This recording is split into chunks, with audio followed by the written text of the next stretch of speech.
सागर जी वर्णी महाराज की जय जय जय। परम पूज्य 105 क्षुल्लक श्री वरिष्ठ सागर जी महाराज की जय जय जय। क्षुल्लक श्री 105 विदेह सागर जी महाराज की जय जय जय। चतुर्विधि संघ की जय जय जय। महाराज जी मंचासीन होने जा रहे हैं। आप सभी लोगों से विनम्र अनुरोध है कि कृपया सभा मंडप में व्यवस्थित होकर बैठने की अनुकंपा करेंगे। मेरे दाहिने तरफ पुरुष वर्ग रहेगा, बाएं तरफ महिला वर्ग रहेगा। बीच में कोई कुर्सी नहीं लगेंगी, सामने कोई कुर्सी नहीं लगेंगी। जिन्हें कुर्सी पर बैठना है वो साइड से बैठेंगे। जय बोलिए तीर्थोद्धारक निर्यापक श्रवण मुनि पुंगव सुधा सागर जी महाराज की जय जय जय।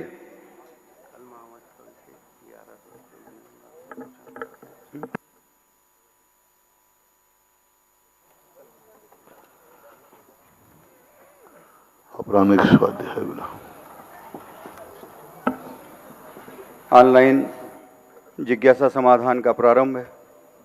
परम पूज्य 105 क्षुल्लक श्री गंभीर सागर जी वर्णी महाराज जी के मुखारविंद से होगा और इसका समाधान तीर्थोद्धारक निर्यापक श्रवण मुनि पुंगव सुधा सागर जी महाराज करेंगे।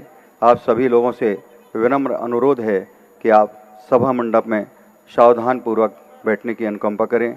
पूज्य क्षुल्लक महाराज जी के चरणों में अनंत कोटि इच्छामी पूर्वक हमसे भावना भाते हैं कि हे गुरुदेव, आपके मुखारबिंद से ऑनलाइन जिज्ञासा समाधान का प्रारंभ शुरुआत हो। सभी श्रावक श्रोतागण और जिज्ञासु पूज्य सभी को नमोस्तु करें।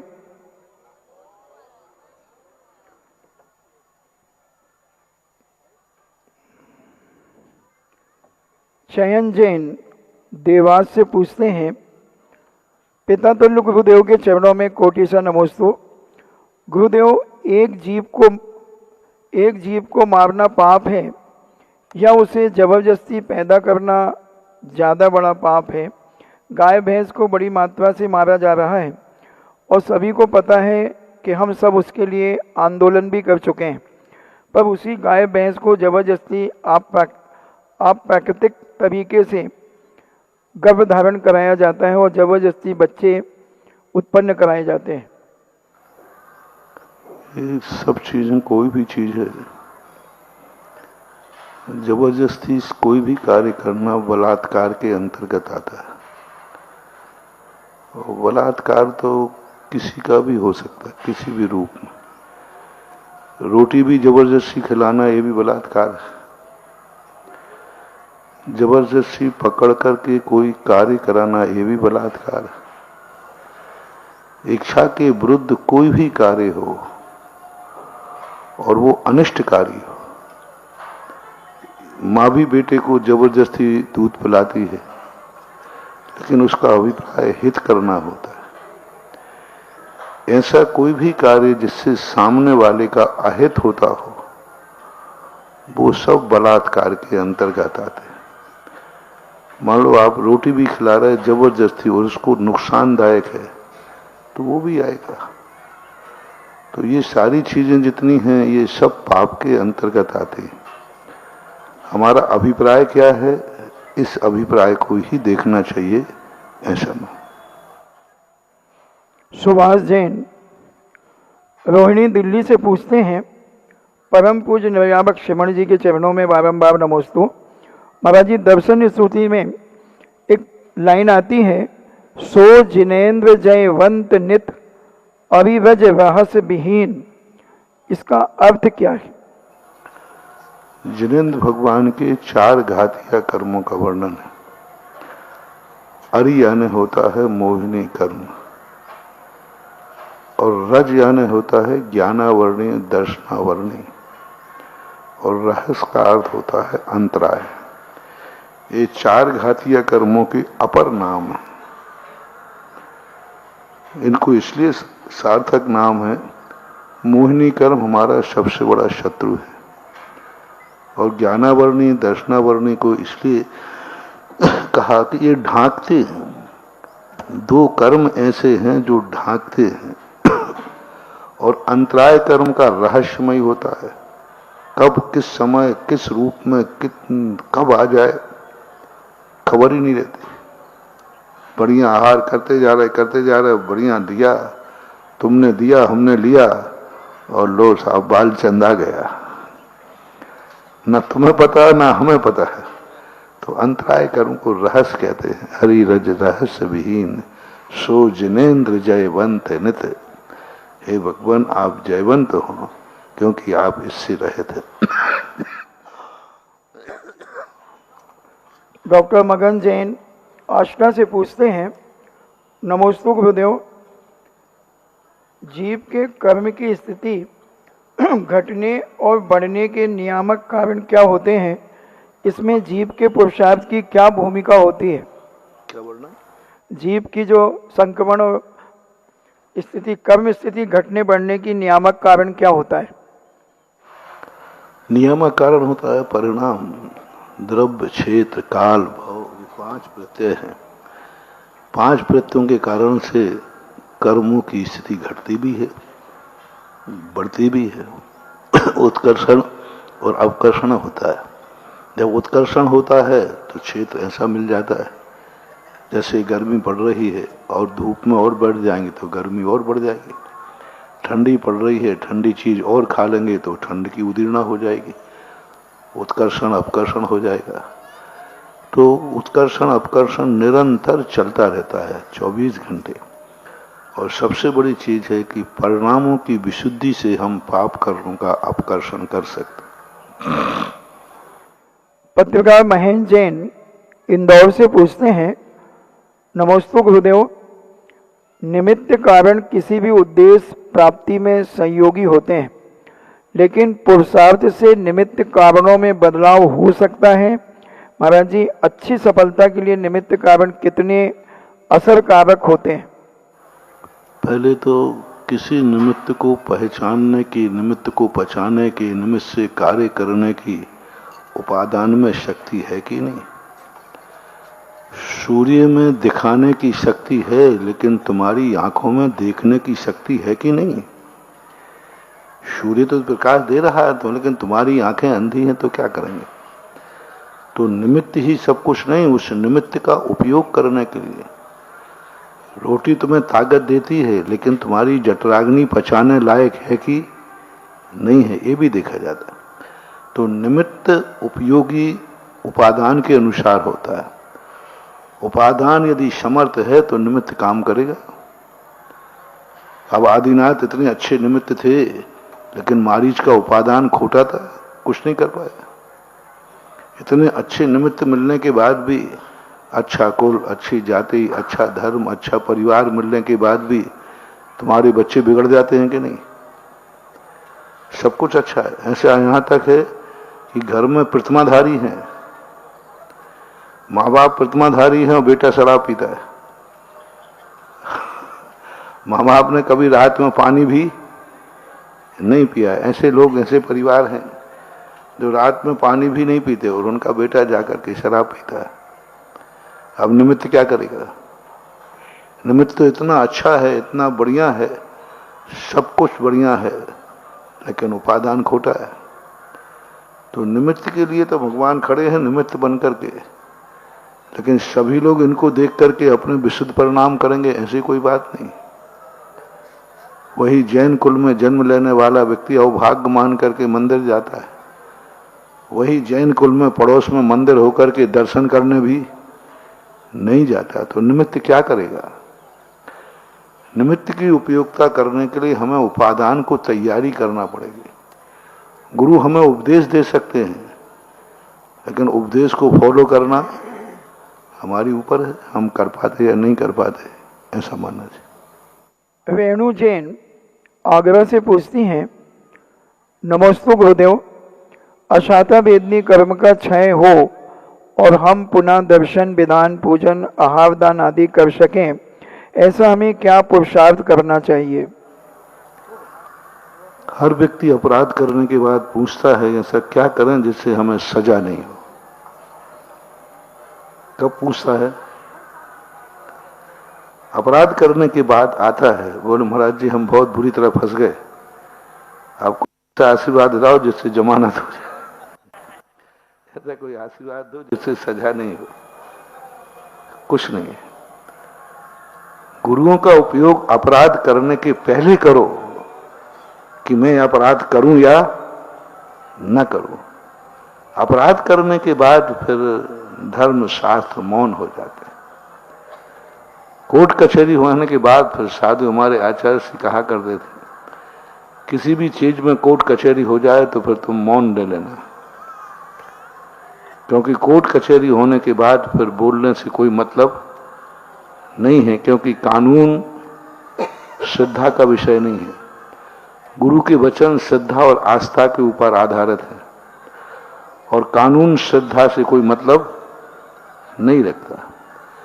इसलिए अपराध करने के पहले यदि गुरु से पूछा जाए तो बात बनती है।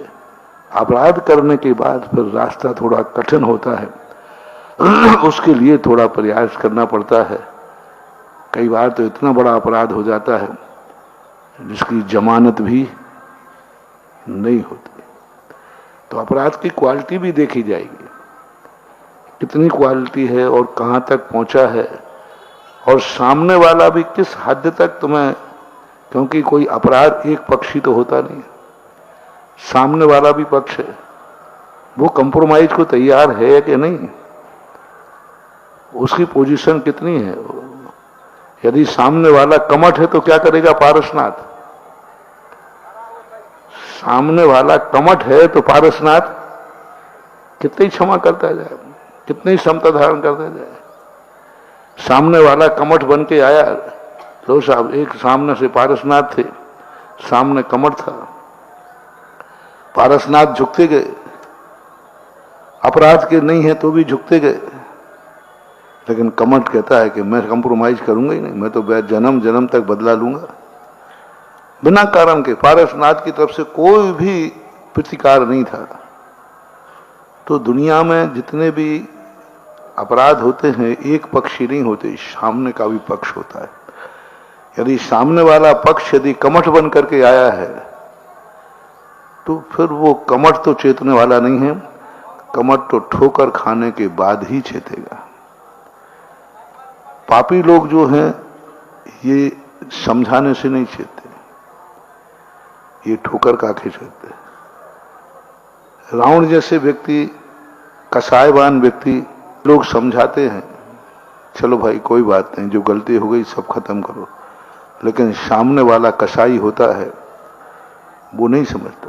कोई भी समझा दो, वो कहता नहीं मैं नहीं समझूंगा, मरते मर जाऊंगा लेकिन मैं कंप्रोमाइज नहीं करूंगा। ऐसे पापी कसाई लोग होते हैं। एक सांप होता है, एक सांप किसी को काट लेता है तो दुनिया में क्या करते, दुनिया लोग उस सांप को बुलाते कि भाई तुमने काट लिया, जहर खींच लेता है, सीधा सरल होता है। दूसरा होता है तो उसको ताड़त करना पड़ता है। एक लाल टावल होती है, तौलिया बोलते थे, उसको भांजता है और भांजते हुए मंत्र पढ़ता है। जैसे जैसे भांजता है वह जहां भी होता है सांप वो ऐंठता है, उसको तकलीफ होती है, तो उस तकलीफ के कारण से वो आकर के जहर ले लेता है। कुछ और कसाई सांप होते हैं कि ऐंठने से नहीं आते, फिर वो पीछे से फाड़ता है, तो जैसे ही वो फाड़ता है सांप पूंछ की तरफ से फटना चालू हो जाता है, और जैसे ही वो फटता है तो वेदना के कारण सांप आ जाते हैं। कुछ सैकड़ों सांपों में एक आध सांप ऐसा होता है, वो तौलिया को फाड़कर 2 टुकड़े कर देता है। सांप के भी 2 टुकड़े हो जाते हैं लेकिन वो जहर वापस लेने नहीं आता। ऐसे कुछ लोग कसाई होते हैं जिनकी कसाई इतनी तीव्र होती है उनको होश ही नहीं रहता कितने दिन हो गया, क्या हो गया। और जो सम्यक दृष्टि होते हैं, ज्ञानी होते हैं, वृत्ति होते हैं, उनकी कसाय सीमित, कोई कहे या नहीं कहे, अविरत सम्यक दृष्टि की कसाय 6 महीने के अंदर खत्म करेगा ही करेगा। वो कैसा भी सामने वाला माने या ना माने, सामने वाला कंप्रोमाइज करे या नहीं करे, 6 महीने के अंदर अंदर वो कह देगा नहीं साहब हमें कोई लेना देना नहीं, मतलब है जो हुआ सो हुआ, हम खत्म करते हैं। यदि वृत्ति है तो 15 दिन के अंदर नियम से उसके मन में भाव आएगी। 15वां दिन से एक दिन भी ज्यादा निकल गया वृत्ति, अपने आप को लोग वृत्ति कहते हैं, प्रतिमाधारी कहते हैं, अहंकार करते, हम तो वृत्ति हैं, हम तो ब्रह्मचारी हैं, हम तो ब्रह्मचारिणी हैं, हम तो प्रतिमाधारी हैं। और कषाय देखो, कोई पता ही नहीं है कि 15 दिन हो गए कि 20 दिन हो गए। ये व्रत की पहचान है कि 15 दिन के अंदर अंदर वो स्वतः ही, कोई कहे या नहीं कहे, गुरु की जरूरत ही नहीं, किसी की जरूरत नहीं। यदि वो सही प्रतिमाधारी है तो 15वें दिन वह नियम से कहेगा कि नहीं, मुझे इससे कोई लेना देना नहीं, मैं इस प्रसंग को यहीं खत्म करता हूं, अब मेरा कोई भी प्रतिकार का भाव नहीं। ये स्वाभाविक आएगा व्रत, और ऐसा भाव नहीं आ रहा है तो पाखंड है, वृत्ति है ही नहीं, उसका गुण स्थान है ही नहीं। ऐसे ही जब मुनियों का होता है, एक आया कषाय आएगा, तुरंत तात्कालिक कषाय भाव आएगा, एक अंतर मुहूर्त के अंदर तुरंत वो कहेगा नहीं, क्या लेना देना, मतलब नहीं, कोई मतलब नहीं। तो पूज्यवर नेमिचंद महाराज ने सम्यक दृष्टि और वृत्तियों की कषाय का वर्णन किया है, और इससे ऊपर कषाय जा रही है। तो अब क्या करोगे तुम? सामने कोई कमठ बन करके आया है तो अब तुम्हें कुछ नहीं करना। वही वाली बात कि महाराज ये बताओ, आकस्मिक यदि सामने शेर आ जाए तो हमें क्या करना चाहिए? अरे तुम्हें कुछ नहीं करना, अब तो उसको करना जो करना है, उसके ऊपर उसको क्या करना है। ऐसे जब कसाय व्यक्ति आते हैं तो तुम्हें कुछ नहीं करना, तुम्हें तो शांत रहना है, सहन करना है। अब जो कुछ भी करना है कमठ को करना है। पारसनाथ को क्या करना है बोलो? कुछ नहीं करना, उसने 12 मन की शिला पटक दी, पारसनाथ क्या करें? तो हमें क्या करना, उसको करना है। मुनिराज बने, सांप अजगर बन के आया, पारसनाथ क्या करें? पारसनाथ कहते मुझे क्या करना है, उसको करना है, वो चाहे तो निकल नहीं रहे। तो ये स्थितियां बनती हैं। ऐसी स्थितियों के अंतर्गत हमारा उपादान इतना मजबूत कर सकते हैं कि निमित्त कुछ भी करे हम उद्वेलित ना हो जाए, निमित्त कुछ भी करे हम अपनी सहिष्णुता ना छोड़ें। बना रहने दो कमठ, 10 भाव तक चलेगा, और क्या होगा। तुम पारसनाथ बने रहना, तुम्हारा कुछ भी नहीं बिगड़ेगा। बस अपन को एक ही तरीका अपनाना है, कमठ के सामने अपन को पारसनाथ बनना है। बस यही हमारे शास्त्रों का उपदेश है। आदिनाथ पुण्योदय शुदा मंत्र जिनवाणी चैनल के माध्यम से और उनके समक्ष बैठे हुए जिज्ञासुओं की ओर से बौहरीबंद में चमत्कौरव तीर्थ के सभा मंडप में बैठे हुए जिज्ञासुओं की ओर से गुरुदेव के चरणों में अनंत कोटि नमोस्तु नमोस्तु नमोस्तु। क्षुल्लक त्रय के चरणों में इच्छामि इच्छामि इच्छामि।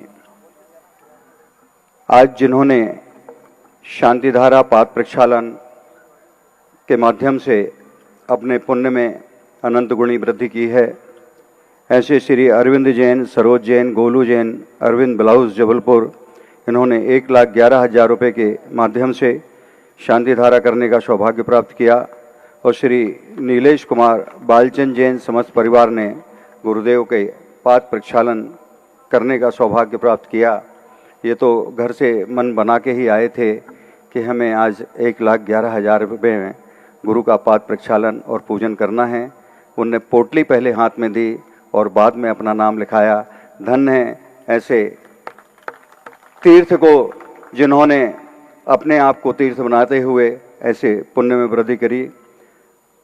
सुरेन जैन, रोशनी जैन ने आहार दान में 11,000 रुपये की राशि प्रदान की है। एक विशेष सूचना है कि कल सुबह प्रवचन के पश्चात रविवार के दिन 9 बजे से शांतिनाथ भगवान जो बाहर विशाल परिसर में उच्चासन पर विराजमान हुए हैं, उनका मस्तकाभिषेक होगा। सभी लोग समय पर पधारें। बाहर से भी जो जिज्ञासा समाधान में मेरी आवाज़ को सुन रहे हैं, गुरु सानिध्य में तीर्थोद्धारक निर्यापक श्रवण मुनि पुंगव सुधा सागर जी महाराज के सत्संग में यहाँ पर सवेरे मस्तकाभिषेक शांतिधारा बोली के माध्यम से होगी और 1100 रुपये की निछावर राशि से आप मस्तकाभिषेक कर सकेंगे। ये कमेटी की एक व्यवस्था है। ताकि सारे लोग अभिषेक कर सकें और सारों को पुण्य अर्जन हो सके। गुरुदेव सांगानेर संस्थान एक ऐसा संस्थान आपने दिया कि अब गर्मी की छुट्टियां बच्चों की होंगी, एग्ज़ाम ख़त्म हो जाएंगे और आपने एक ऐसी अलग जगबाई है शिविर के माध्यम से कि छोटे छोटे नन्हे नन्हे बच्चे भी इस धर्म परायणता में अपने आप को होड़ लगाते हुए एक दूसरे के आगे बढ़ते हैं। सांगानेर के विद्वानों के द्वारा पूरे विश्व में ऑनलाइन के माध्यम से और प्रत्यक्ष में जाकर प्रत्यक्ष माध्यम से सारे शिविर आयोजित होते हैं। हे गुरुदेव, आपकी सोच ने घर घर में पंडित बना दिए हैं। एक वर्णी जी थे उस समय कि पोस्ट कार्ड लिखते लिखते श्रीमंतों को उन्हें मनाना पड़ा, और एक आप हैं कि एक आपकी आवाज़ मात्र से सारे श्रीमंत खड़े हो गए और सांगानेर जैसा संस्थान खड़ा हुआ। और घर घर आज छोटे छोटे बच्चे, 6 साल के बच्चे, 8 साल के बच्चे, 80 साल की दादी, सभी उस शिविर में शामिल होते हैं और इस धर्म परायणता में अपने आप को होम कर देते हैं। अपने आप को विद्वतों में आगे बढ़ने की होड़ लगी रहती है और परीक्षा में 1 से 1 नंबर आते हैं। उस समय तो शिक्षक भी ये सोचते हैं सांगानेर के कि किसको क्या करूं और किसको क्या ना करूं, किसको फर्स्ट लाऊं, किसको सेकेंड लाऊं, किसको थर्ड लाऊं। इतनी बारीकी के साथ वो अध्ययन करते हैं। ये सब आपकी सोच का परिणाम है। आपके चरणों में इस सोच के लिए अनंत कोटि नमोस्तु करता हूं भगवान। आज की जिज्ञासा समाधान के लिए प्रथम जिज्ञासा रिंकू जैन, ललितपुर, अध्यक्ष विद्यासागर व्यायामशाला ललितपुर, अपनी जिज्ञासा के माध्यम से इस सभा मंडप को सराबोर करेंगे।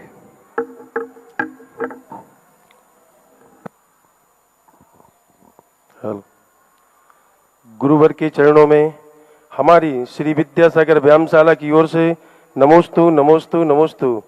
गुरुदेव, अभी 23 मार्च से विश्व जैन संगठन के नेतृत्व में श्री नैमी गिरनार धर्म पद यात्रा दिल्ली से गिरनार जी के लिए निकाली जा रही है। उस पद यात्रा को कई नगरों में होकर गुजरना है। जब वह पद यात्रा हमारे नगर में प्रवेश करती है तो हम सभी समाजजनों को उस पद यात्रा की आगवानी व अभिवादन किस प्रकार करना चाहिए, निर्देशित करें गुरुदेव। नमोस्तु। तीर्थों के लिए पद यात्रा है और साल भर में हर तीर्थ क्षेत्र पर एक बहुत बड़े मेले का आयोजन होना चाहिए और सारे भारत के लोगों को इस प्रकार के जो अपने 3, 4, 5 क्षेत्र हैं, सिद्ध क्षेत्र, इन क्षेत्रों पे आज जो हमारी स्थिति बनती है सबसे बड़ी कम यात्रियों के लिए कारण बनती है।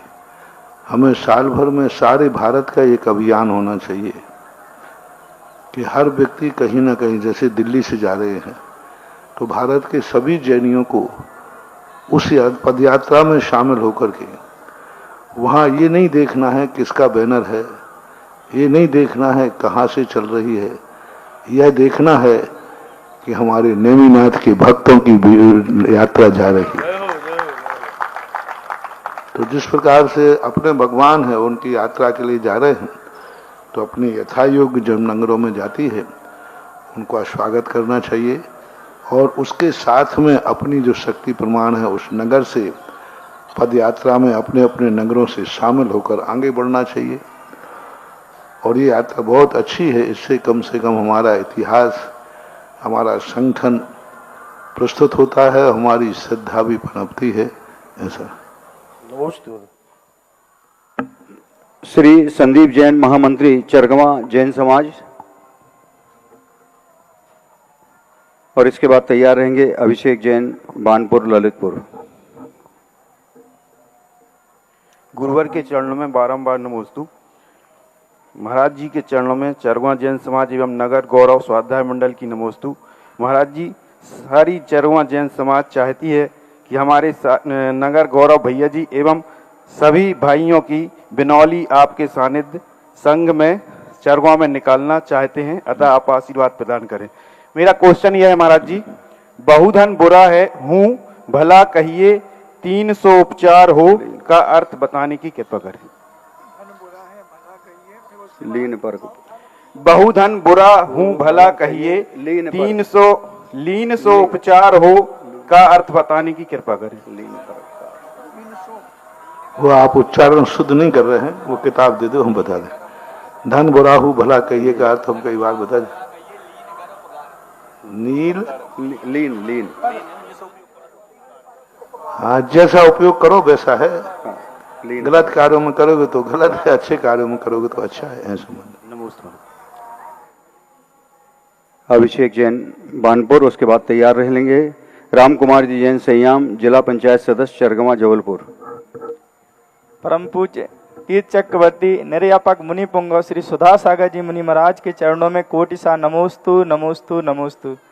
महाराज श्री 4 वर्ष पूर्व आपके आशीर्वाद से शुरू हुआ हमारे एक छोटे से गांव पाह है का 4 घर है मात्र विमानोत्सव, जिसका 13 मार्च को विमानोत्सव का कार्यक्रम है। महाराज हमें विमानोत्सव पर किन किन चीजों को करना चाहिए, क्या ध्यान रखना चाहिए? नमोस्तु महाराज जी। अभी पहले बाबू पूछ रहे थे बनौली के संबंध में। अरे भाई, बारात उसी समय शोभा देती है जब विवाह होता है। अब आजकल के छोकरे कहने लगे पापा हमें आपकी विवाह तो हमने देखा नहीं, तो आप फिर से विवाह करो जिससे हम देख सकें। तो उसी समय की शोभा देती है। अब वो लोगों ने तो नेमिनाथ बनकर के बैराग लिया है ना, तो तात्कालिक ही बनौली अच्छी लगती है। अब कोई महाराज की नहीं निकली हो, महाराज बनने के बाद फिर कहो महाराज जी अब एक बार बनौली निकालना है। अब वो इतने ज्यादा मार्ग में आ चुके हैं, आगे बढ़ चुके हैं, अब उनको मेहंदी रचाना वो पहले दिन ही अच्छा लगता है, बाद में तो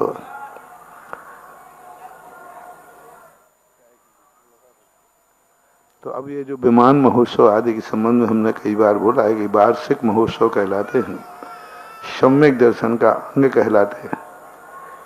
इन कार्यों में हमेशा समाज को सारे कार्य स्थगित कर देना चाहिए। हमारे घर गांव का, हमारे नगर का विमान महोत्सव है। हमारे भगवान हमारे नगर को पवित्र करने निकलेंगे। जैसे आपके घर में कोई अतिथि आवे और आप घर में ना हो तो कैसा लगता है? दोनों को अच्छा नहीं लगता। अतिथि को भी अच्छा नहीं लगता, आपको भी विकल्प आना चाहिए। हमारे घर में मेहमान बैठे और हम दिल्ली में घूम गए। इसी प्रकार भगवान जब आपके नगर में मिलते जाते हैं और आप नगर में नहीं हैं तो भगवान भी अतिथि है, वहां की वर्गणाएं आपको नकारात्मक हो जाएंगे। और आपको भी सोचना चाहिए कि हमारे भगवान अतिथि मंदिर से उठकर हमारे नगर में भ्रमण कर रहे हैं और हम नगर के बाहर घूम रहे हैं, तो ये आसाधना कहलाती है। स्वर्गीय देवता भी कितनी बड़ी बात पूज्यवर जिनसेन स्वामी ने कही। स्वर्गीय देवता जो हमेशा चंचल रहते हैं, कीड़ाएं करते हैं नाना प्रकार की, वे भी जब उनका वार्षिक महोत्सव अष्टान का पर्व में आता है तो सारे कार्यक्रम स्थगित कर देते हैं। ऐसा लिखा है, अष्टान का पर्व में सारे इंद्रों की ऐसी स्थिति बनी देवताओं की जैसे स्वर्ग खाली हो गया हो। खाली का अर्थ है मूल शरीर से देवों की संख्या कम है, विक्रिया से ज्यादा है। कहीं देवता नहीं दिख रहा 3 लोक में। कहां गए देवता? सब वनों में नहीं दिखे, कहीं में कहीं भी दिख नहीं रहे। बोले कहां गए? बोले सभी अपनी विक्रिया भी अष्टान का पर्व में किए हुए। यानी देवता तक भी अपने नियोगी महोत्सव के समय सारे कार्यक्रम स्थगित कर देते हैं। इसी प्रकार आप लोगों को भी जब वार्षिक महोत्सव आप लोगों के हों, सारे कार्य स्थगित करके भगवान के उस महोत्सव में शामिल होना चाहिए, क्योंकि उस समय वह अतिथि मंदिर से उठकर आपकी गलियों में आ रहे हैं, आपके नगर में आ रहे हैं। तो वही रूप बनना चाहिए जो एक अतिथि का है। ये तो 3 लोग के अतिथि हैं, जन्म जन्म के अतिथि हैं। इनके लिए हम साल भर में 1 दिन का अपने कार्यक्रम स्थगित नहीं कर सकते हैं, तो ये बहुत बड़ी आसाधना माने जाती है। श्री राम कुमार जी संयाम, जिला पंचायत सदस्य चरगमा जबलपुर, और इसके बाद तैयार रहेंगे आराध्या जैन बोरीबंद। गुरुवर के चरणों में नमस्तुतु। मैं राम कुमार संयाम चरगमा से जिला पंचायत सदस्य जबलपुर से हूँ। गुरुवर, मैं राजनीति क्षेत्र में कार्य करता हूँ और मैं चाहता हूँ राजनीति के साथ सभी की सेवा के साथ साथ धर्म के कार्य में भी हमेशा आगे रहूं, ऐसा आपका आशीर्वाद बना रहे, ऐसा मैं चाहता हूं गुरुजी। राजनीति धर्म से परे नहीं होती। राजनीति धर्म की सुरक्षा कवच माना जाता है। धर्म की रक्षा, धर्मात्माओं की रक्षा के लिए ही राजनीति होती है। तो अपने राजनीति के दायरे में रहकर व्यक्ति अपनी संस्कृति, अपने संस्कार और सज्जन लोग और धर्मात्माओं के प्रति अपने राजनीतिक अधिकार का उपयोग करके उनको सुरक्षा और समृद्धि प्रदान करता है, तो राजनीति धर्म का ही एक अंग बन जाती है। आराध्या जैन बौरीबंद और तैयार रहेंगे विभू जैन, पंडित गोपी चंद जी जैन बौरीबंद।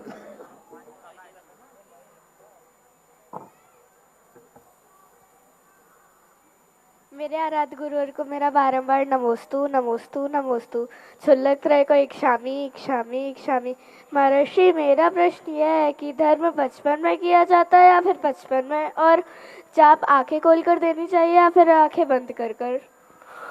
धर्म की हाल है, जब जागो तभी सवेरा, तभी सवेरा है। न उन्हें बचपन देखो, न जवानी देखो, न बुढ़ापा देखो।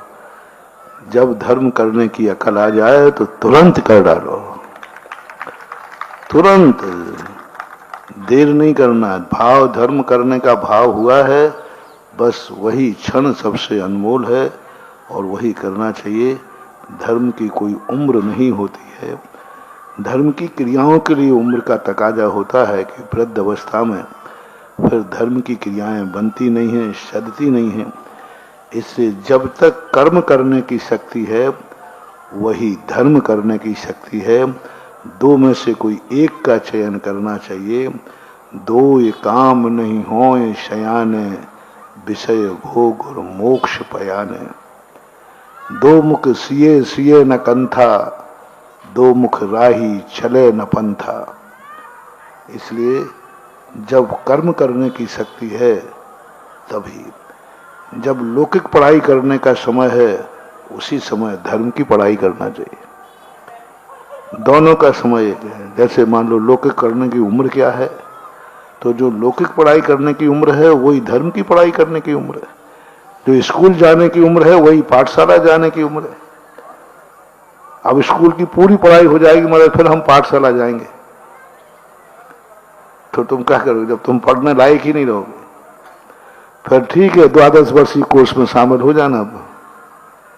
तो ऐसा विभू जैन, पंडित गोपी चंद जी। माला के लिए आंख बंद करना खोलना, नींद नहीं आवे तो आंख बंद कर लो, और नींद आवे तो आंखें ऐसी फाड़ के बैठ जाओ। हाँ ठीक है, कभी आंख बंद करने से भी आ जाती तो फिर आंख खोल के बैठो। जैसे मैंने हो प्रमाद नहीं आए उस दशा को अपनाना चाहिए। विभू जैन। नमोस्तु महाराज जी। एक क्षुल्लक महाराज जी को एक छामी। महाराज जी, मेरा प्रश्न है, गुरुदेव के पीछे, महाराज जी के पीछे सागर क्यों लगाया जाता है और माता जी के पीछे मति क्यों लगाया जाता है? ये सम्मान सूचक शब्द लगाते हैं। पहले तुम लोगों के साथ भी कुछ ना कुछ लगता था। कुमार लगता था, चंद लगता था, लेकिन आज तो पूंछ कट हो गए। तो पहले रखता था कुमार, राकेश कुमार, मुकेश कुमार, अब तो सीधे राकेश। अब पैटर्न, स्टैंडर्ड बदल गया। पहले तुम्हारे लोगों के साथ भी कुमारी लगता था, बाई लगता था, लेकिन वो खत्म हो गया। तो तुम लोग रंग बदलते रहते हो और हम लोग बिना रंग के बदलते रहे। जब भी लगते थे, आज भी लग रहे हैं और लगते रहेंगे, क्योंकि ये सब सम्मान सूचक शब्द कहलाते हैं। और नाम के साथ कोई सम्मान सूचक शब्द रहता है, उससे सामने वाले को भी महानता महसूस होती है कि ये नाम कोई साधारण नहीं है, ये नाम असीम है। पहले तो नाम भी गुरुजी अच्छे अच्छे रखे जाते थे, अब तो स्वान के नाम पे नाम रखे जाने लगे हैं। बहुत अच्छे लगते हैं।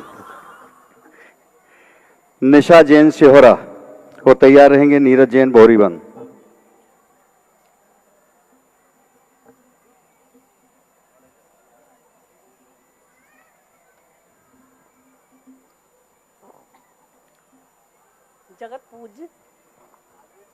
जगत पूज्य निर्यापक संत मुनि सुधा सागर जी महाराज जी के चरणों में कोटिशः नमन।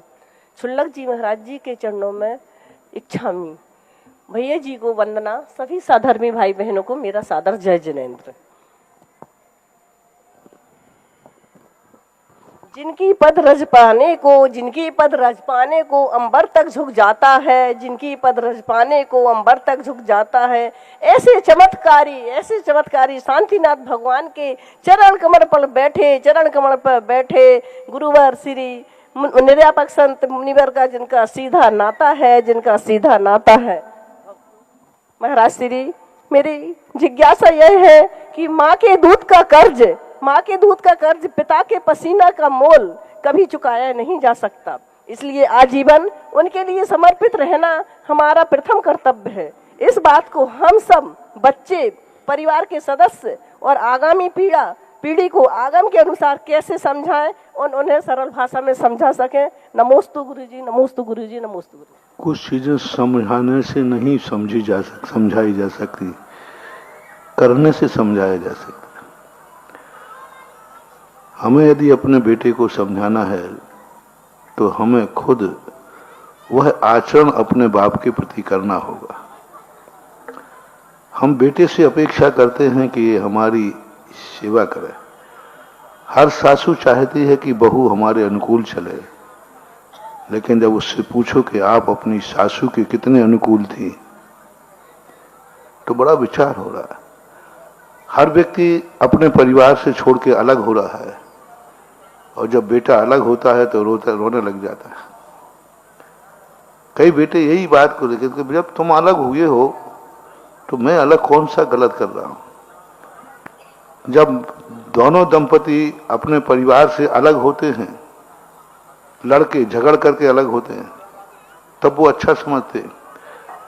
जब उनका बेटा बहू जब अलग होते हैं तब उनको पता चलता है। तो हमें खुद आचरण करना पड़ेगा। 100 वक्तव्यों की अपेक्षा एक आचरण काफी है। तो जैसे हम बहू चाहते हैं वैसे हमें बहू बनना पड़ेगा। जैसा हम बेटा चाहते हैं वैसा हमें खुद अपने बाप के लिए बेटा बनना पड़ेगा। उसका प्रभाव पड़ता है, 70-80% उसका प्रभाव पड़ता है। आप यदि अपने माँ बाप को छोड़कर नहीं जाएंगे, आप अपने सास ससुर की बहुत अच्छी सेवा करेंगे, तो 75% उम्मीद है कि तुम्हारी बहू बेटा भी तुम्हारी सेवा करेंगे। 10% का एक अपवाद है। तैयार रहेंगे नीरज जैन बहुरीबंद और इसके बाद सुभी जैन टीकमगढ़। गुरुदेव, आपके पावन पुनीत चरणों में बारंबार नमोस्तु, क्षुल्लक तय के चरणों में इच्छामी। गुरुदेव, मेरी जिज्ञासा है कि गृहस्थ जीवन में भगवान का ध्यान कैसे करना चाहिए, कब भगवान की छवि का ध्यान करें, कब भगवान के चरणों का ध्यान करें। कृपया गृहस्थों के लिए ध्यान के विषय में मार्गदर्शन देने की कृपा करें गुरुदेव। नमस्ते। गृहस्थों को ध्यान का अभ्यास कहा है, ध्यान नहीं कहा। उनका चिंतन रूप ध्यान होता, एकाग्र रूप नहीं होता। पूज्यवर अमृतचंद सूरी महाराज ने लिखा है, गृहस्थ को शुद्ध आत्मा में स्थिर रहने का अवकाश ही नहीं। समस्त वृत्ति अभावात, वृत्ति का अभाव है। एक धागा भी जब तक परिग्रह का है और कण मात्र भी जिसका आरंभ परिग्रह जिसके पास है, वह आत्मा का ध्यान नहीं कर सकता। परमात्मा का जो ध्यान है उस ध्यान के लिए मात्र स्तवन तक हो सकता है, गुण का स्मरण हो सकता है, गुणानुस्मरण हो सकता है भगवान का। पिंडस्थ पदस्थ रूप ध्यान करने के लिए तो हमारे लिए नियम से गृहस्थ से व्रती होना पड़ेगा। बाकी चिंतन करते हैं तुम्हारे आवश्यक है, तुम्हारे आवश्यकों में तुम्हारे तप में ध्यान नहीं रखा। षड आवश्यकों में सब रखा है पर ध्यान नहीं रखा। देव पूजा, गुरु पास्ते, स्वाध्याय, संयमस्तपः, दानम चेति गृहस्थानाम षट कर्माणि दिने दिने, उसमें ध्यान नहीं आया। क्योंकि ध्यान उनके यहाँ एकाग्र चिंता रूप ध्यान होता ही नहीं, चिंतन रूप ध्यान होता है। आज्ञा विषय धर्म ध्यान होता है, विपाक विषय अपाय विषय धर्म ध्यान हो सकता है, वृत्ति है तो। बाकी जो अपने स्तमन हैं, भक्तांबर स्त्रोत हैं, उनके अनुसार भगवान के स्वरूप का चिंतन करना कर सकता है। ऐसा शुभी जैन टीकमगढ़ तैयार रहेंगे। मीना छाया जवेरा।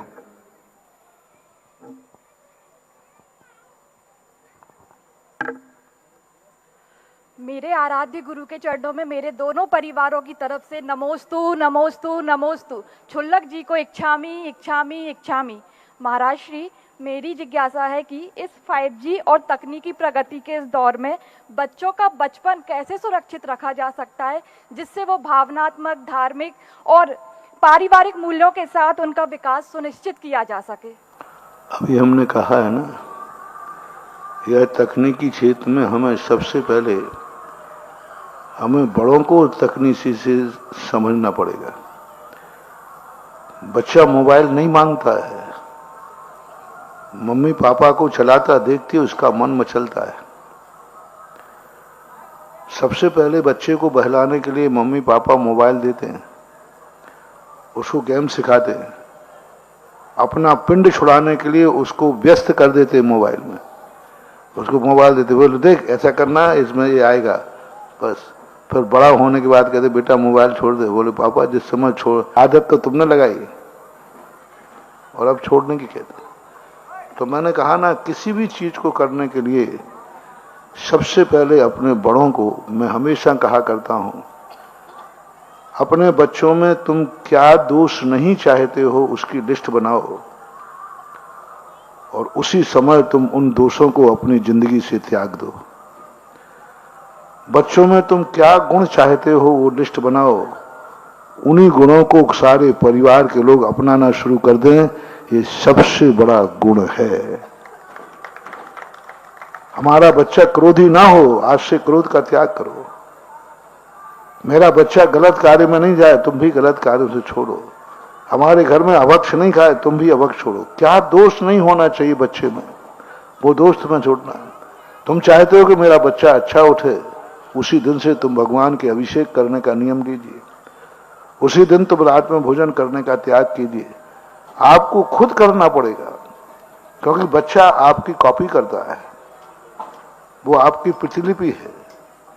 तो उसके लिए सबसे बड़ा पहले हमें अपने घर का, अपने खुद का वातावरण उतना पवित्र उज्जवल करना पड़ेगा, तो हम बहुत कुछ बच्चों को संभाल सकते हैं। अन्यथा आज के बच्चे बहुत आगे के हैं, बहुत आगे के हैं। एक बच्चे ने, एक पिता ने कहा बेटा तू मूर्ख है।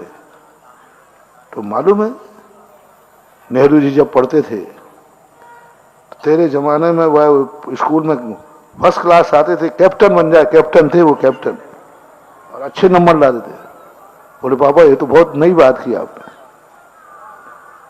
बहुत नई बात की। नेहरू जी क्लास में टॉप आते थे। हाँ बेटा, और वो कैप्टन बनते थे हर साल। बोले पापा ये तो नई बात आपने बताई, बहुत अच्छी बात। एक बात मैं बताऊं? बोले क्या बेटा? बोले पापा जब वो आपकी उम्र के हुए थे तो प्रधानमंत्री बन गए थे, आप तो पार्षद का चुनाव ही नहीं जीत पाए। अब क्या जवाब है आपका? आज के बच्चे ये हैं। हमें बच्चों की उम्र का तकाजा देने के लिए हमें भी ये देखना है कि हम अपनी उम्र में नेहरू जी बन पाए। हम नेहरू के बचपन का उदाहरण बच्चों को दे रहे हैं, लेकिन नेहरू की जवानी का उदाहरण अपने में लागू नहीं कर पा रहे। बच्चा नहीं मानेगा। हमें खुद तद्रूप होना पड़ेगा, तभी हम बच्चों को कुछ कर सकते हैं, दे सकते हैं। जैसा कि आप सभी को जानकर अति प्रसन्नता होगी कि कल शांतिनाथ भगवान की वो प्राचीन प्रतिमा जो बहोरीबंद के उच्चासन पर विराजमान हुई है, उसका मस्तकाभिषेक कल सुबह प्रवचन के बाद 9 बजे से, कल रविवार सुबह 9 बजे इसी परिसर में प्रारंभ होगा। शांति धारा बोली के माध्यम से होगी और प्रत्येक व्यक्ति को अभिषेक करने की न्यौछावर राशि 1100 रुपये निर्धारित की गई है। कृपया आप सभी समय पर आकर इस कार्यक्रम में सम्मिलित हों और भगवान का अभिषेक शांति धारा करें। आप अपने नाम ऑनलाइन भी इन नंबरों पर लिखा सकते हैं 9584543568। पुनः सुन लें 9584543568। प्रशांत 9584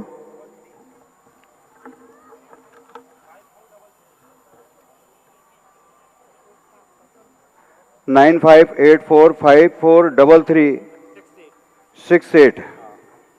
सुधार कर लें, प्रशांत जैन गोलू 9584543368।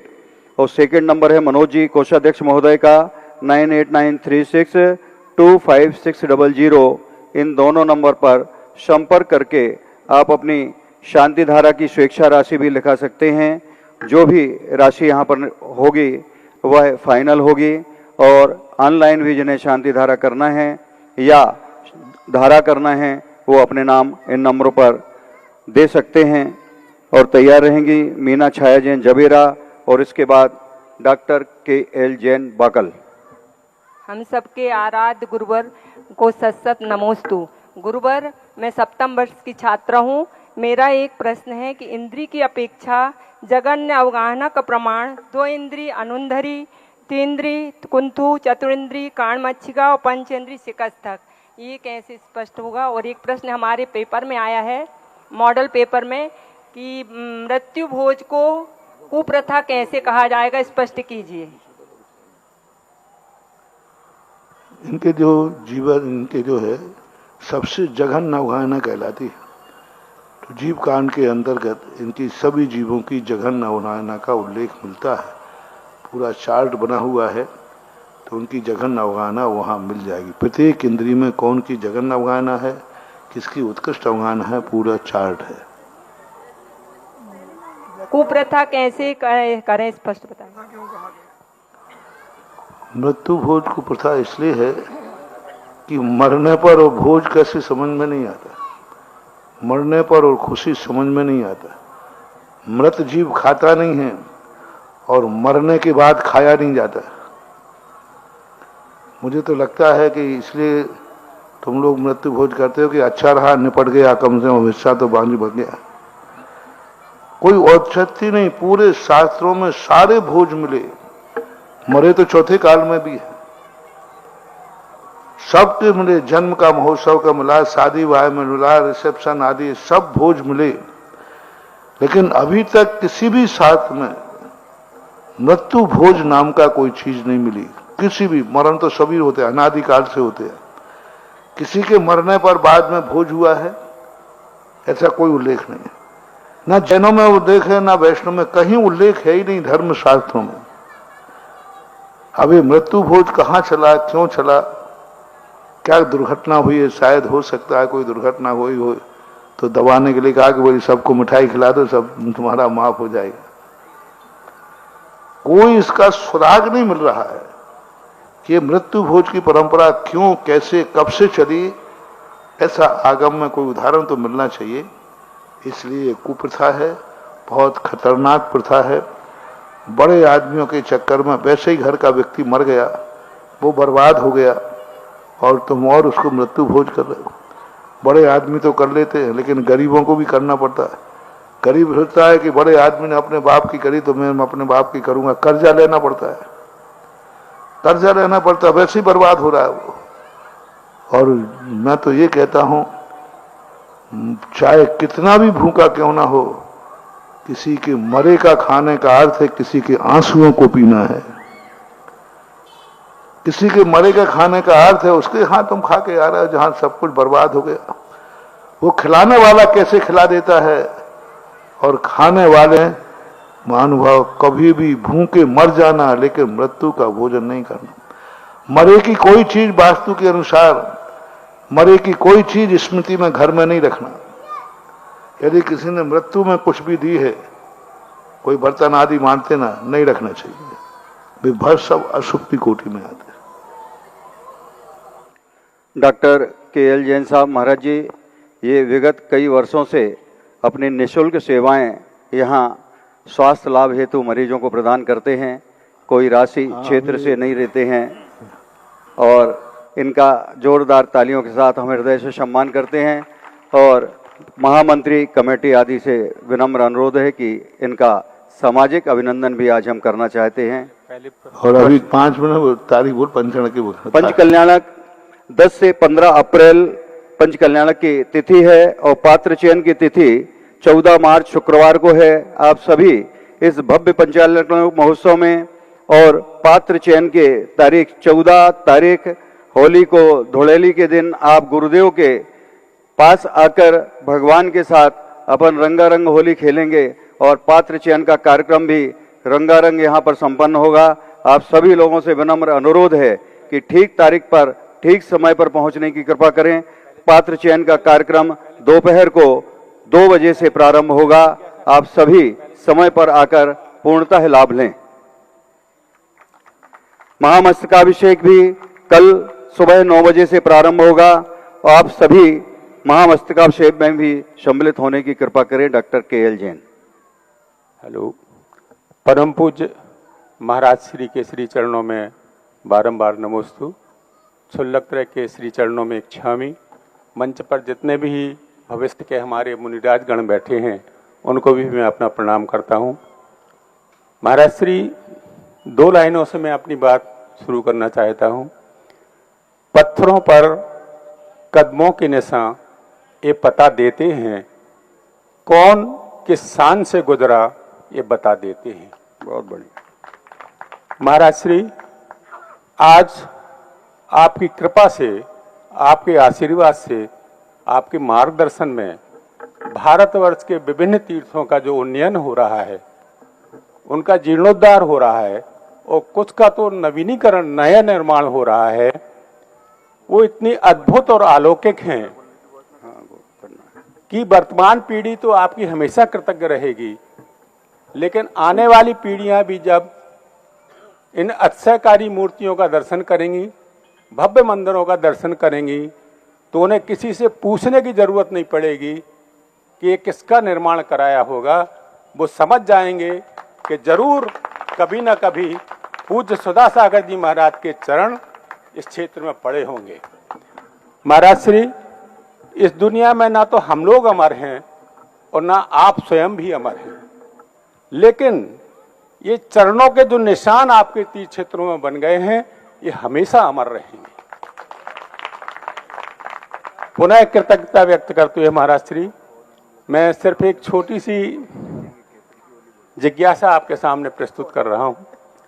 तत्वार्थ सूत्र के पहले सूत्र में लिखा है कि सम्यक दर्शन ज्ञान चारित्राणी मोक्ष मार्ग है। इसमें आचार्य श्री ने चारित्र को दर्शन और ज्ञान के बाद जगह दी है।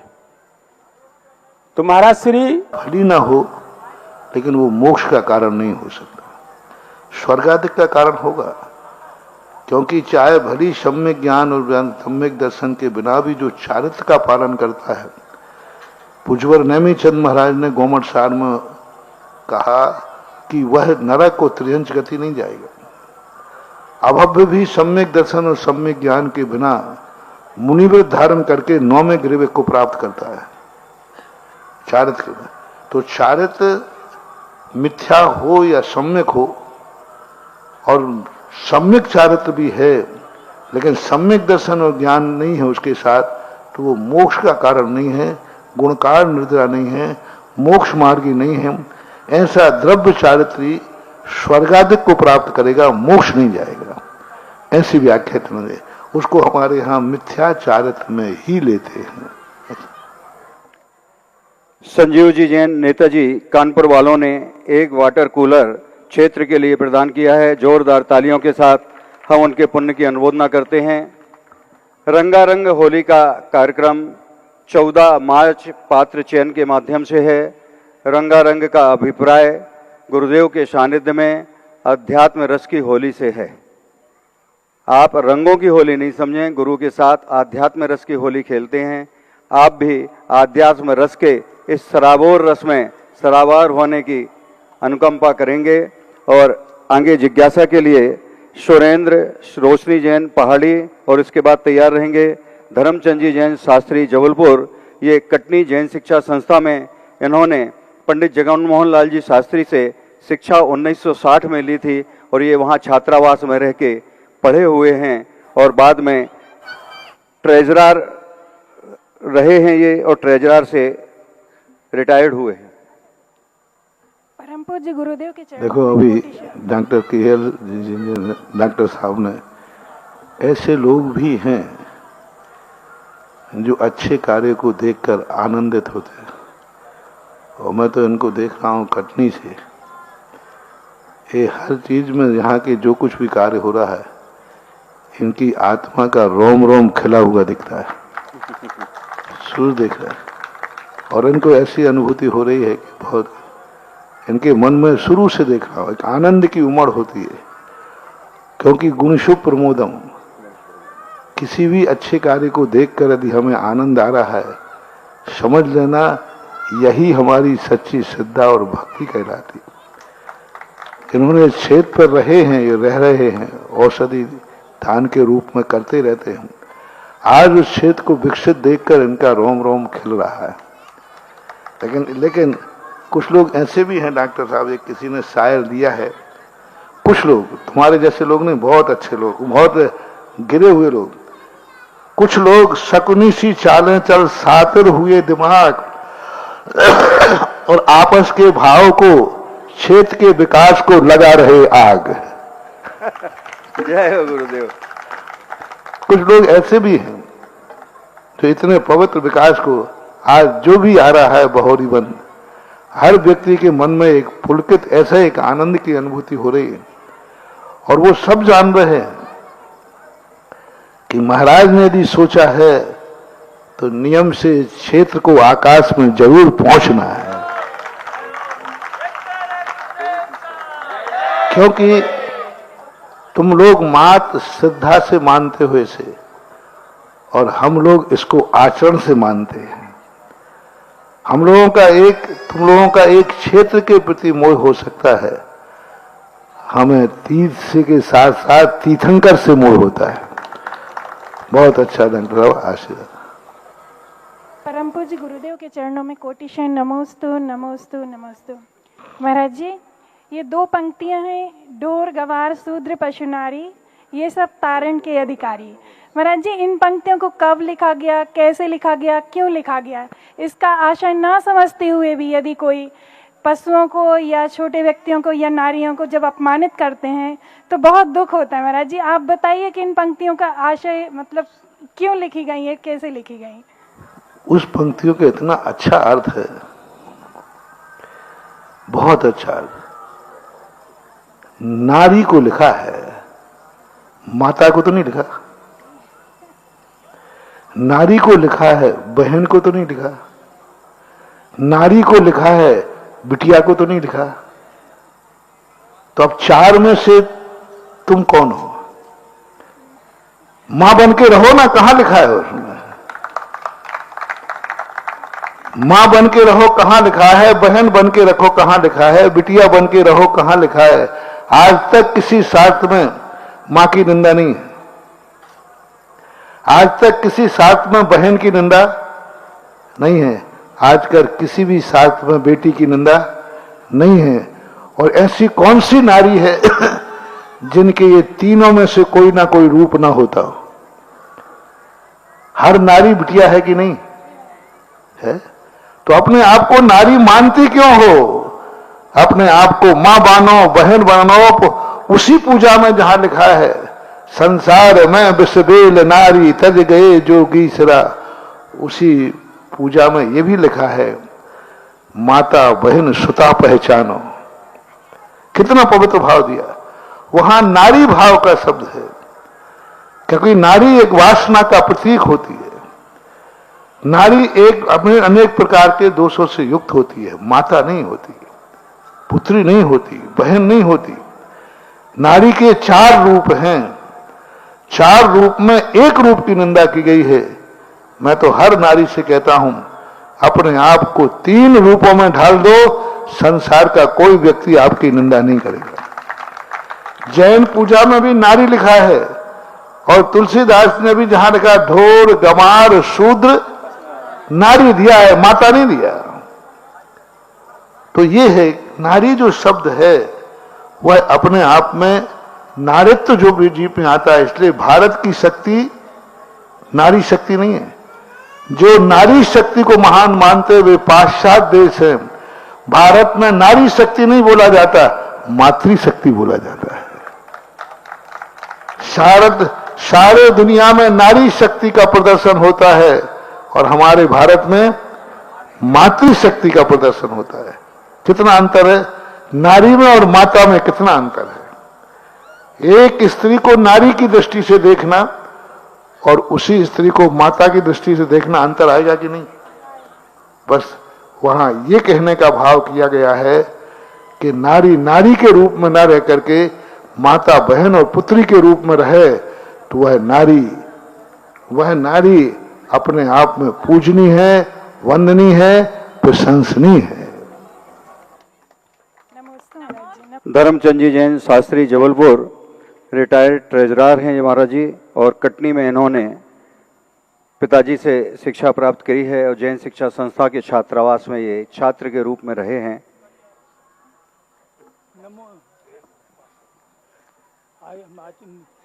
मुनि पुंगव श्री सदाशिव महाराज के चरणों में नमोस्तु नमोस्तु नमोस्तु क्षुल्लक के इच्छामी। महाराज जी मेरी शंका ये है कि सब प्राय सभी लोग अपने मंदिर अपने पापों के प्रक्षालन के लिए जाते हैं, तो मूर्ति में अलग अलग क्षेत्रों की मूर्ति में अलग अलग प्रकार की एनर्जी रहती है। कुछ पुरानी मूर्तियाँ रहती हैं, कुछ नई मूर्तियाँ रहती हैं। तो दर्शन करने में श्रावकों के लिए कौन मूर्ति का कितना प्रभाव, एनर्जी का उनके निर्जा पर क्या प्रभाव पड़ता है, मैं जानना चाहता। कण कण की एनर्जी अलग अलग होती है। आज विज्ञान भी ये होरा खोज रहा है। हर व्यक्ति की अलग अलग है, हर मुनि की अलग अलग है, हर पिछी की अलग अलग है, हर कमंडल की अलग अलग है। एक एक कण कण की हर चीज की अलग अलग है। पिछी की एनर्जी अलग अलग है, सबकी पिछी एक समान नहीं है। वो पिछी किसके हाथ में है, मैं आपसे पूछता हूं। एक सामान्य व्यक्ति पिछी लगा दे और एक आचार्य विद्यासागर महाराज पिछी लगा दें तो तुम्हारी अनुभूति में कुछ अंतर आएगा कि नहीं, बोलो। अब मयूर पंख तो दोनों के हैं ना, दोनों एक ही पंख हैं, दोनों एक ही मयूर के हैं, लेकिन पिछी में कितना अंतर आ गया। तो हर पिछी का अंतर है, एक एक कण का अंतर है, कमंडल के पानी का अंतर है, आशीर्वाद में अंतर है। आशीर्वाद सबके हाथ एक से ही है कि नहीं, लेकिन आशीर्वाद में अंतर है, प्रवचन में अंतर है, आंखों में अंतर है। हर व्यक्ति आंख की एनर्जी अलग अलग होती है। आंखें सबके पास है, सब बराबर देख रहे हैं कि सफेद कलर है, लेकिन हर व्यक्ति की आंख की एनर्जी अलग अलग है। हर व्यक्ति के कान की एनर्जी अलग अलग है, हर व्यक्ति के मुख से निकले हुए वचनों की एनर्जी अलग अलग है। वचन वही है, लेकिन किसके मुख से निकला है। वही मंत्र है, आप लोग पढ़ते हैं, वही मंत्र गुरु के मुख से निकलता है तो पाषाण की मूर्ति भी भगवान बन जाती है। मंत्र वही है, वही भक्तांबर है। मानतुंग आचार्य महाराज ने पढ़ा, 48 ताले टूट गए। तो वचन की भी, हर वचन की अलग अलग एनर्जी होती है, हर कदम की अलग अलग एनर्जी होती है, हर पैरों की एनर्जी अलग अलग होती है, हर पैरों के गंधोदक की एनर्जी अलग अलग होती है। सभी के पैरों का गंधोदक, सभी मुनिराज हैं, सब हैं, लेकिन सभी मुनिराजों का गंधोदक एक समान हो ऐसा कोई नियम नहीं। हर पैरों की हर गंध एनर्जी अलग अलग है। तो जैसे हमने इन चीजों का बताया, ऐसे ही हर कण कण की एनर्जी अलग है, हर क्षेत्र की एनर्जी अलग है। कौन सा क्षेत्र है, वो कहां है, कैसे है। मूर्तियों की एनर्जी अलग अलग है, नामों की एनर्जी अलग अलग। अभी 2 दिन पहले हमने कहा था, अभी काली का शायद कल आज ही आया। पारसनाथ के नाम की एनर्जी अलग है, आदिनाथ के नाम की एनर्जी अलग है। पारसनाथ के नाम की, पारसनाथ जो नाजितनाथ जो नाम है, इन सबके नाम की एनर्जी अलग अलग है। ये नाम किसका है। शास्त्रों में भक्तांबर पाठ में भी आया, शंभु स्तोत्र के अंदर भी अलग अलग भगवानों के नाम के संबंध में अलग अलग प्रकार का उन्होंने विशेषण दिए। तो हर व्यक्ति का, हर वस्तु का एक अपना क्राइटेरिया होता है, हर व्यक्ति का अपना एक अस्तित्व होता है, हर व्यक्ति अपनी एक अहमियत रखती है, उसका स्वरूप होता है। इसलिए सब चीज में पत्ते सभी हैं, वनस्पतियां सभी हैं, लेकिन हर वनस्पति के पत्ते की एनर्जी अलग अलग होती है। तुलसी की अलग होती है, धतूरे की दोनों वनस्पति हैं, दोनों वनस्पति हैं, लेकिन तुलसी और धतूरे में वास्तव में ये कहा गया कि पेड़ सब वनस्पति के हैं, लेकिन हर पेड़ की एनर्जी अलग अलग है। कौन सा पेड़ गमले में लगाया हुआ है, उस पेड़ की एनर्जी कहा, कौन सा पेड़ लगा है गमले में, घर में, कौन सा पेड़ लगा के, अरे पेड़ तो क्या, वो तो वनस्पति है, एक इंद्रिय है, उनमें क्या भेद करना, नहीं भेद है, क्या कर कैक्टस वो बना देना, कटीला है, कैक्टस है, कौन से सब पेड़ की एनर्जी, जैसे अपन चर्चा में करते हैं सारे पेड़ों में आप तुलसी को ही क्यों विशेष मानते हो? तुलसी में ऐसा क्या है, वो भी एक इंद्रिय है, वो भी वनस्पति है। जैसे तुलसी में और अन्य पेड़ों की एनर्जी अलग अलग होती है, ऐसे ही मूर्ति के पाषाण की एनर्जी अलग अलग होती है। वास्तु में भूमि की एनर्जी अलग अलग कही, किसका मन, कौन सा मंदिर किस भूमि पर बनना चाहिए, कौन सी भूमि होना चाहिए, वो भूमि लिखा। छतरी किस भूमि पर है, राजमहल किस भूमि पर बनना चाहिए, संतशाला किस भूमि पर बनना चाहिए, नौकर का स्थान किस भूमि पर होना चाहिए, चारों वर्णों का ब्राह्मण का स्थान कहां होना चाहिए, वैश्य का स्थान कहां होना चाहिए। पृथ्वी अखंड है, लेकिन उस पृथ्वी के अंदर कहा कि इस पृथ्वी का स्थान किसके लिए रहने लायक है, क्या यह भूमि मंदिर के लायक है, ये सारा शास्त्रों में लिखा हुआ है। इसलिए प्रत्येक वस्तु का अपने आप में एक एनर्जी, कभी द्रव्य क्षेत्र काल के अनुसार अलग अलग होता है। जैसे हमने कहा मयूर की पिछी है, एक साथ बनी है, लेकिन किसके हाथ में गई, उसके हाथ में जाने के बाद उस पिछी की एनर्जी बढ़ जाती है, उसकी एनर्जी बढ़ जाती है। और वो, अरे भाई जब पिछियां मिलती हैं तो तुम्हें किसी भी महाराज की पिछी मिल जाए, तुम्हें पिछी मिल गई कि नहीं, तो बड़े महाराज के पीछे क्यों पड़ते हो? अरे भाई सबकी एक ही पंख से बनी है, लेकिन अंतर होता है उसमें, किसके हाथ से स्पर्शित हुई है, गंधोदक आया है, किसके चरणों से, किसकी कौन सी मूर्ति में से स्पर्शित होकर आया है, उस गंधोदक की एनर्जी अलग अलग हो गई, ऐसा शास्त्रों में वर्णन आता है। डॉक्टर अशोक ढोले महाराष्ट्र, और इसके बाद तैयार रहेंगे आरती के लिए। 51,000 रुपये की राशि विधान के लिए सुरेश चंद, छाया, संयम जैन, ब्रह्मचारी, शोभना, साक्षी जैन, जवेरा वालों प्रदान की गई है। जोरदार तालियों के साथ इनके पुण्य की हम अनुमोदना करते हैं। डॉक्टर अशोक ढोले महाराष्ट्र, और उसके बाद आज के आहारदान पुण्यार्जक मुनि आनंद परिवार पहाड़ी तैयार रहेंगे आरती के लिए। नमोस्तु गुरुदेव, नमोस्तु गुरुदेव, नमोस्तु गुरुदेव। समस्त शुल्लकों के चरणों में, शुल्लकों के चरणों में इच्छामी इच्छामी इच्छामी। हम महाराष्ट्र औरंगाबाद जिला लासूर स्टेशन से है गुरुदेव।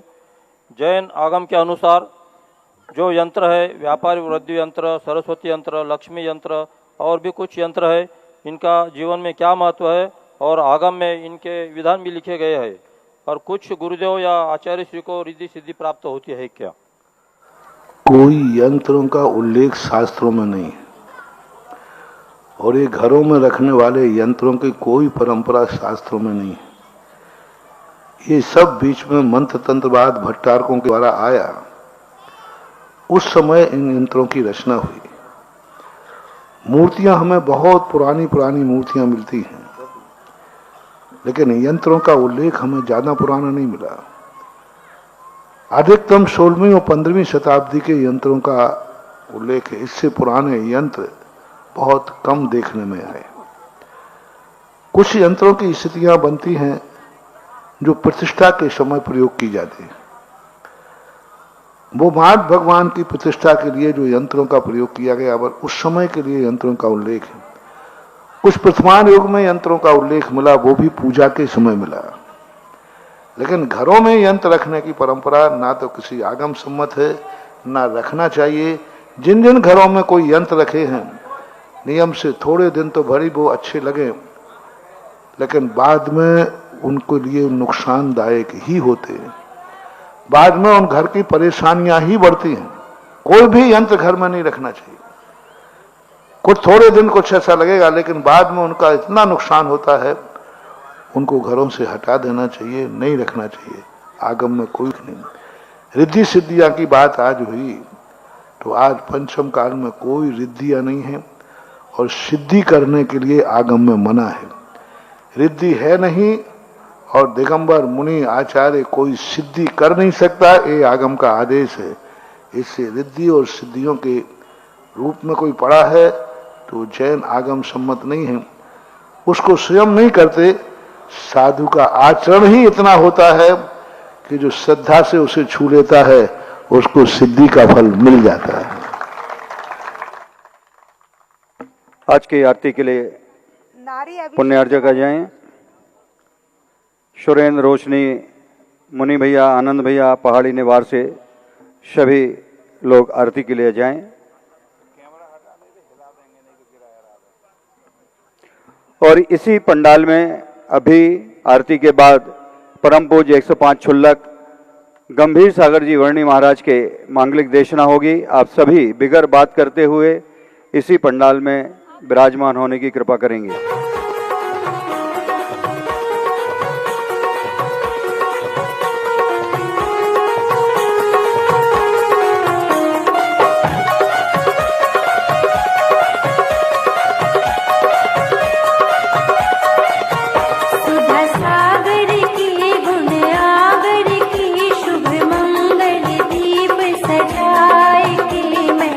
आज उतारूं आरतियां।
आज उतारूं